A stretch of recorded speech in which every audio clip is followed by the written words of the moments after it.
1, 2, 3, 4. Screen time, screen time, screen time, screen time. It's my screen time too. Hello, and welcome to It's My Screen Time Too, the podcast where two moms review the best and worst in children's programming. From Netflix reboots and YouTube shorts to Disney classics and Pixar blockbusters. We watch, you listen. Find out what you can tolerate watching for family movie night, what to avoid altogether, and what you'll want to watch alone voluntarily. I'm Katie. And I'm Deborah. And I have two kids. Jay is 7 and Kenny is 4. And I have 3 kids. Tony is 13 and Libby and Nate are 10. And they are adorable, aren't they? Generally, yes. We like to tell a quick story about how awesome or occasionally awful our kids are, because in addition to being witty and incisive pop culture consumers, we're moms too. Katie, what have your children been doing lately that is adorable or not so adorable? As a woman with pretty long hair, I'm terrible about regularly scheduled haircuts. It's just not something that's on my radar because I don't do it for myself. But I have 2 boys, so when you have boys, they have shorter hair and you need to schedule haircuts on a pretty regular basis. And I am just going to tell you that I'm terrible at this element of motherhood. Kenny's hair is now so unruly that he has been asking me daily if he can get a haircut. My 4-year-old. Oh, Kenny. It's very cute. We're going today. I finally did it.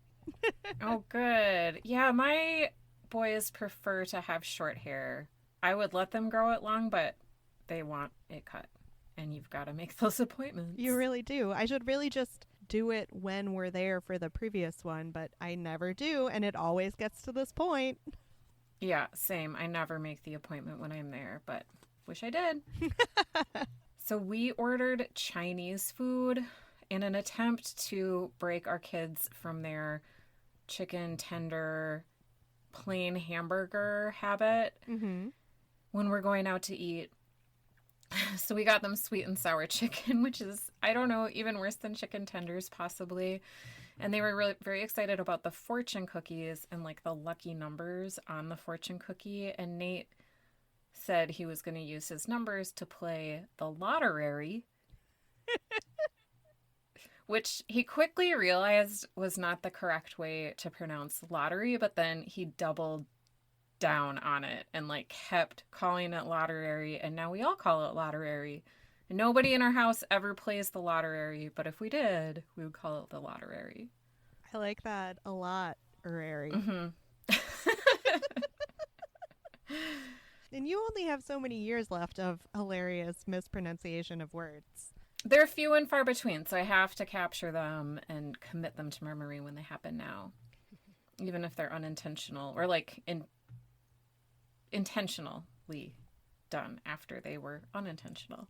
Screen time in the news, Katie, is also a follow-up from our last episode in which we reviewed the Super Mario Brothers movie, because the movie hit $1 billion at the box office. This makes it the biggest film of the year at the global, domestic, and international box office. It's the biggest opening of 2023, ahead of Ant-Man and the Wasp: Quantumania, and it's the second biggest animated opening of all time, behind Frozen 2.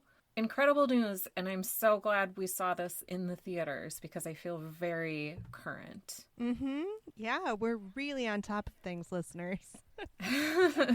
Does this news shock you at all? No, I think there's been, it's the most recognizable video game character of all time, worldwide fandom, probably some pent-up demand for a blockbuster movie that's available in theaters. And definitely pent-up demand for family movies. We saw that a couple of Screen Time in the News ago when we reviewed that story from Screen Crush. Totally. Just that there was nothing new, so everyone was really anxious to see whatever came out. I just think it was a lucky combination of both a very recognizable IP and desperate parents. Right. And while we had some mixed feelings about the movie itself, I'm happy for the creators of it, and I hope it sends a signal to the movie making industry that there is a lot of demand for a 4-quadrant PG 90-minute movie. Yes, I hope so too. Now, it's only April, so there's a lot of year left. Like right now, this is the biggest opening, biggest numbers we've seen all year. Is there anything on your radar that's coming out this year that you think could beat it? I am not up on what's going to be released later this year enough to make that determination. I mean, we've got a new, is it Disney or is it Pixar Elemental? That'll probably come out, I guess, towards the end of the year. And you know they're hoping to make this kind of bank, but I just don't see it happening. I cannot see a Pixar doldrums movie beating Mario at the box office. What is the name of the little blue star that is like praying for death in the Mario movie? What is it called again? The Luma. That's like the entire Pixar movie is just wall to wall Luma. Too much Luma. Totally. Now we can jump into our topic for the day, which I'm super jazzed to talk about with you. We are talking about the new Apple TV Plus series, Jane, which is a live-action CGI blended series of half-an-hour episodes. 10 episodes of the first season were all released at once on April 14th, 2023. It is unclear whether there'll be more. There are more episodes listed on IMDb, but who knows whether to trust that. So part of the reason we are excited to cover this show is because it was created by J.J. Johnson, who is the Canadian creator of Dino Dana. And if you listened to our last week episode, our guest on that show, Phil Masiak, was super excited about Dino Dana. So when we saw that J.J. Johnson had a new show, we knew we had to check it out. Johnson was also responsible for the reboot of Ghost Rider, which I covered on a lightning round, I feel like 2 years ago now. It's been a while, but I do remember really liking it. Mm-hmm. The show is produced by Sinking Ship Entertainment, which is Johnson's production company, and the Jane Goodall Institute. Sinking Ship specializes in shows that blend live action and CGI for kids. So if you have seen Ghost Rider, you would recognize that strategy, and it sounds like Dino Dana does the same. The Jane Goodall Institute, for those of you who might not be familiar, was founded in 1977 by the renowned conservationist Jane Goodall to protect chimpanzees and forward the larger cause of natural conservation. There's actually a really lovely chat with Goodall in Variety that I dug up when I was digging around for this episode. They did an interview with her to coincide with Earth Day, which listeners in real time when we're recording this was just last week, but by the time you hear this, it'll be a couple weeks after. So, quick summary of the show. 9-year-old Jane, a budding naturalist and conservationist, goes on imaginary adventures in her city neighborhood with her best friend and stuffed chimpanzee to save endangered species. Again, we picked it because our chat with Phil had us excited about something put out by J.J. Johnson. Earth Day was a super hot topic in our household this year, so programming with an environmental focus was definitely in high demand. This was excellent timing. And you know, listeners, if you've listened to this pod before, that I am always looking for a ray of hope about the state of the world to counteract Deborah's depressing climate-related news. Wah, wah. Wah, wah. We watched the first 3 episodes. Episode 1, Ursus Maritimus. Ooh, this is really testing my Latin. Mm-hmm. Episode 2, Carcharodon carcharius. And episode 3, Apis mellifera. We'll just go with that. You're going to have to listen to us do it again. So we'll go through the episodes one by one before moving on to our general impressions. I'm going to say it again right now. Deborah, would you like to take us through Ursus Maritimus? I would. In this premiere pilot episode, Jane teaches her grumpy neighbor to recycle while she and her pal, neighbor friend, learn about polar bears. What did you think of this first episode? I thought it was fantastic. I have kids who are super into imaginative play, and Libby is all about like pretending to be animals, playing with animals, stuffy animals, learning about animals. She likes to make Google slideshows about different animal species. So like she, in a way, is this character Jane, and so I loved it. I thought it was great. That's awesome. You're like exactly the target audience.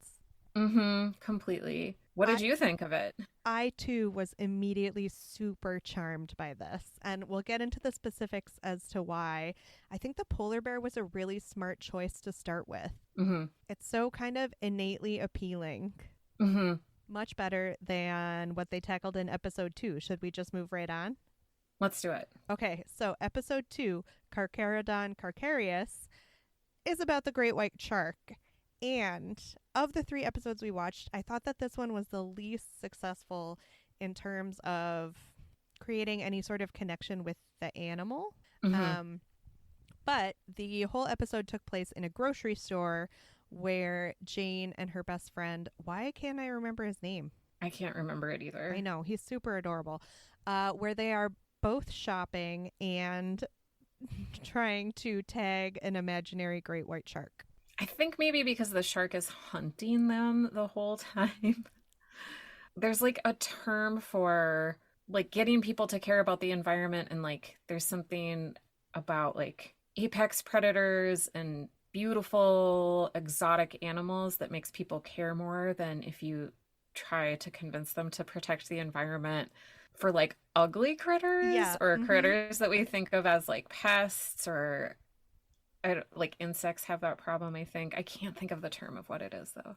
This definitely suffers from that. If you think of the Pixar movie Finding Nemo, the sharks in that movie have such mobile faces because they're cartoons, but actual shark faces are really static.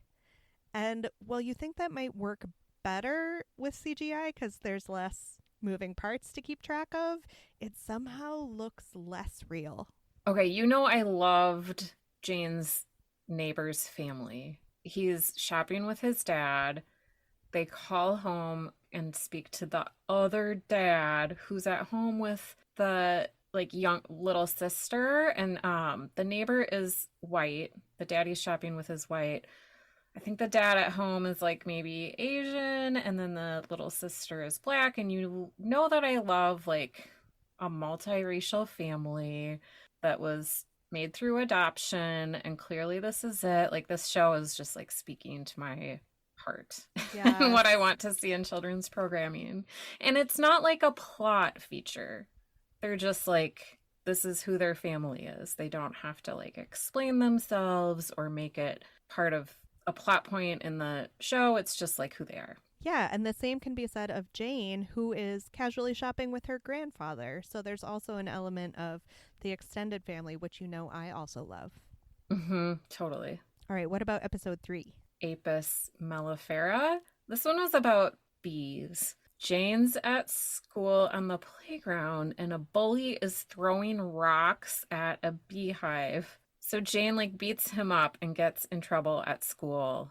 I hated the bully redemption arc in this story. I wanted the bully to like face expulsion or suspension, but instead he gets to go with Jane on an adventure to save I don't know if they're bumblebees or honeybees. I don't remember. It was like turn the other cheek, cloying kindness BS, and I abhorred it. This just in, listeners, Deborah is over kindness. Kindness is out, vengeance is in. I also was not a super big fan of that element. It's gonna sound weird for me to say that I found it hard to suspend my disbelief that the bully would just so willingly join Jane in this imaginative play when I have been happily suspending my disbelief watching every other element of this show. But when you're on the line, 9-10 years old, you are getting a little bit older for imaginative play. I feel like the jerky bully would be the kind of person to be like, you still play with your imaginary friends? Blah, blah, blah. Right. Yeah, he doesn't deserve the overtures that Jane makes. Agreed. To forgive and include him, in my opinion. But I guess it's a good lesson. Blah, blah, blah. Blah. I think this one can be easily answered, but did you like it? I did like it. Not 100%, but I overall really enjoyed it. How about you? I also liked it. I think this might be one of the rare instances where it sounds like I may have liked it more than you did. I think so. Oh my gosh, I'm so excited. Slash, this feels weird. So, in addition to teaching kids about various endangered species, the show folds in concrete ways kids can care for the environment. It folds it into the plot, but then they have a whole section on the end. How did these messages go over for you? Did you find them useful or satisfying, or were they kind of like those art segments at the end of Creative Galaxy? I didn't really care for the lessons that the consumer is responsible for saving the earth because that is just not true. And I think it gives kids a false feeling of guilt over their own actions when really, like, to solve a huge problem like climate change, we need, like, it's a systemic problem. We need government action. And they talk about in that second episode buying fish that are sustainably farmed or sustainably caught, which is great. We should totally do that. But then they ignore the fact that the dad holds up a package that is like 3 jumbo shrimp in a giant styrofoam plastic wrapped container, and there's nothing, they don't remark at all on the packaging, which is also a petroleum product. Anyway, it felt not enough, but like, this is a kids show. It's not a it's not a manual on how to actually save the world. I don't know. I don't want kids to feel that they're at fault when it's the generations before them that have really failed. Right. What do you say to Jane Goodall's claim that we have to find ways to introduce hope into the situation or we'll never do anything? Like, what's the alternative to just tell kids that they can't do anything on their own? I know, definitely we need hope, but we also need like buy-in and cooperation. And I mean, we've had a long, long time to try to get hopeful about things. Now this is the point at which like the fire truck is here and needs to start spraying the house down because it's on fire. And we're going to lose the structure if action isn't taken right now. I kind of knew that this element of it would infuriate you. I was just glad we didn't have a lesson at the end of an episode about turning the water off when you're brushing your teeth. Yeah, that I would have turned it off, I think. What was the lesson in the first one? Recycling, which is also problematic because half the time you put the stuff in the recycling bin, it doesn't get recycled, kids. I'm sorry.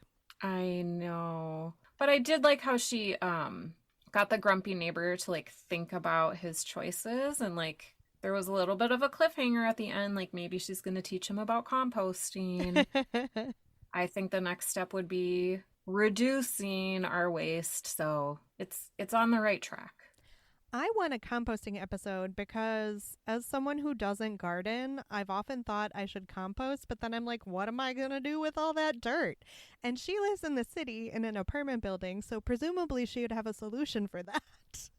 Oh, so our city has organics recycling, which is basically composting. So we put our food scraps into like a bio bag, and we have a separate waste container that gets picked up by like a separate truck. So that is what I thought she meant by composting. That is awesome. And maybe she does. I didn't even know that was a thing because I live in You Florida. live in Florida. But that's wonderful. How great. Yeah. I was just thinking we'd have to get one of those countertop composting units. No, and then you have to deal with like worms and stuff. Nobody really wants to do that. Sorry, we kind of went off the rails there. There was a separate element where the kids always do a video chat with a scientist that works with the specific endangered species that was the topic of the episode. I liked that quite a bit. Like, was that more successful for you? I loved that part. I thought it was so good. Jane talks with a polar bear researcher, which is a job I wish I had known about when I was going to school and deciding what I wanted to be when I grew up. She talks to a really cool and kind of younger shark scientist who, like, for a split second, I thought it was an actor. I thought it was Jessica Williams from Shrinking, because It like does look like her. looks like her, and like her voice and her mannerisms made me think it was her for a little bit, and but she's like a real life person, and that's really her job. And she had like video clips and pictures, and she's got a nonprofit. I thought I would like to watch a show all about her.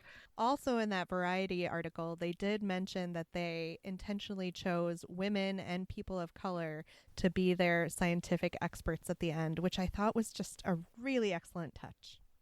I love that, and I love that they were intentional about making science look representative of who actually are scientists. Yeah. And it just feels so attainable. Like, you love bees?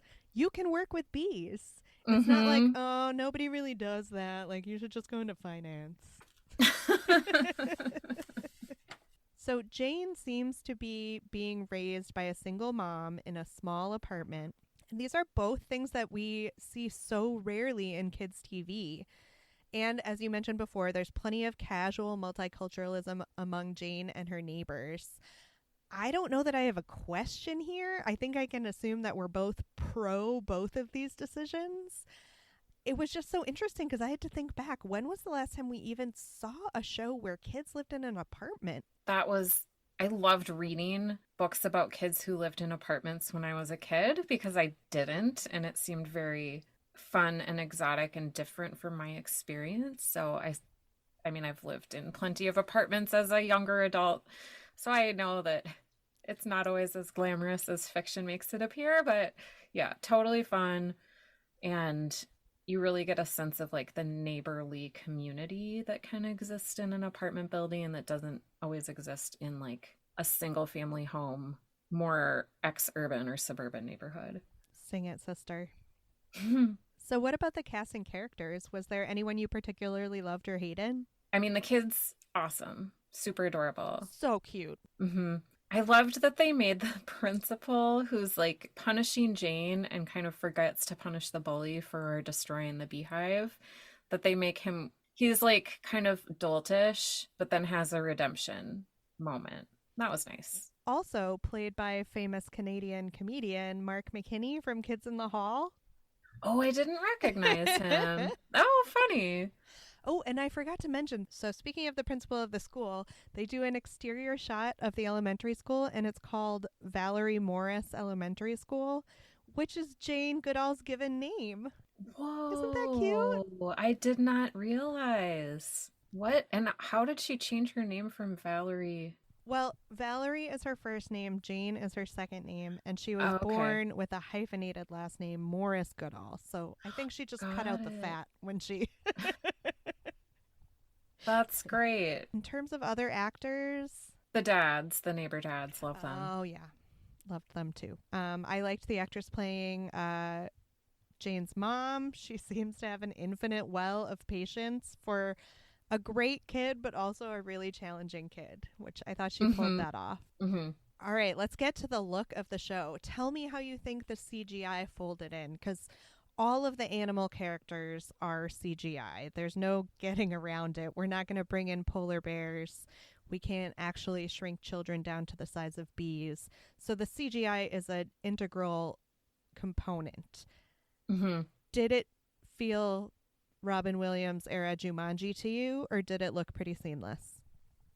I thought that Graybeard, the chimp, who is like a stuffed animal, but when they're in their imaginary place, he's a real chimp. I thought that was really believable. The shark and the polar bear required a little bit of suspension of disbelief, but I didn't have any major critiques of it. Yeah, nothing was so glaring as to really take you out of it. And also, I think it helped that it was supposed to be in the context of this imaginary play. So maybe if it didn't look perfect, that was okay, because they are, after all, imagining these things. Right. The shark is like swimming around the ceiling of a grocery store. So of course it's going to look out of place, if not like a perfect shark. I just want to mention Jane's outfit in that shark episode was super cute. She was wearing like a denim shorts jumpsuit with like shark leggings or socks over leggings, a little hip pack. Adorable. I wish I could pull off the same. Jane really likes the knee socks over the leggings. Mm-hmm. So she very clearly lives in the city, which feels like an intentional contrast with the natural world that she's seeking to protect. How did that juxtaposition work for you? For me, I kind of folded it in with that concept of hope. Like, even if you live in the city and you're nowhere near polar bears or great white sharks, you can still feel a part of the efforts to protect them. Yeah, I hope that they'll do an episode where they make Jane feel good about where she lives because all of the climate stuff that I pay attention to, which is in relation to where I live, is all about building more housing because for the future we need to have denser housing, we need to have people living in apartment buildings with walkable amenities so that we're driving less because transportation is a huge contributor to greenhouse gases. So I hope there's one episode where they're like, Jane, you're doing great. You live in the city, you live in an apartment building, you're not heating a whole home for just two people, you're walking to the grocery store, you're not driving 30 miles to buy food. So I thought it could be actually like worked in to the environmental message. I love that. I Not like to that a make lot.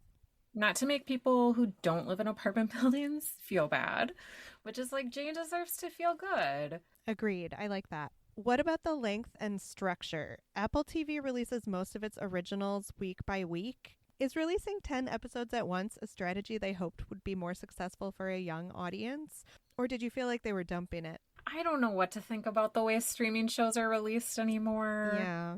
Those services just do what they want, it seems like. And I think the more a show is a hit, the more it's meted out, like portion control. I did think it was a great formula, though. Like, there's endless possibilities for different animals to cover with mundane, everyday chores to cover. I think this show could be successful for a long time. I did look at all of the episodes because we just watched the first 3 because I was like, obviously there has to be an episode about chimpanzees. There is not one. Season 2. Oh, Mary Louise Kelly is like in episode 4, I think. Or that's like an NPR reporter. Mary Louise Parker. She is? From Weeds, I think, yeah. What part does she play? I don't know. I just saw the little screenshot for episode 4. Okay. Now I want to watch She it. plays the drug dealer. Oh, yeah. In the apartment building. Love it. What movie or show for grown-ups does this compare to? Don't say Weeds. I won't. This actually made me think of a book. Okay, there's a memoir that I read called Blow Your House Down or Blow My House Down. And it's about this lady's divorce, but she begins the book by saying how she never grew out of living in an imaginary world and talks about how she, imagined herself in scenarios when she was a kid and she continued to do so as an adult, but she learned to hide it because other people weren't doing it. And I so identified with that part of the book. Aww. Because I feel like I didn't realize other people don't imagine themselves in imaginary scenarios. Like when you're prepping dinner, doesn't everybody just imagine that they're like a PA on Martha Stewart's cooking show? I love that so much. And when you're jogging, don't you just imagine that somebody's chasing you? Because that makes you go a little bit faster? Yes, yeah. Yes, zombies. So that that imaginary world aspect made me think of that book. What did it make you think of? Well, this is perhaps really obvious, but it is something that I want to encourage you to watch if you haven't. So there was a 2017 documentary called Jane, all about Jane Goodall, that came out, and it was really great. So if you haven't seen it... I have not seen it. I need to. It's just what a crazy journey and a crazy life she's had. So I highly recommend. Yeah. Did you do any gritty HBO reboot casting? Okay, well, Jessica Williams would have to be in it. Playing the shark scientist. Playing the shark scientist. The actor who played Jane gave me real America Ferrera vibes. Oh, I like that.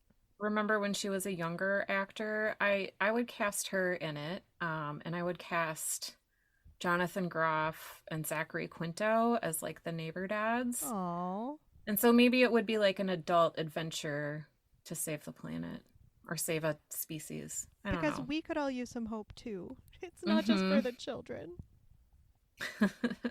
Who did you cast in the gritty HBO reboot?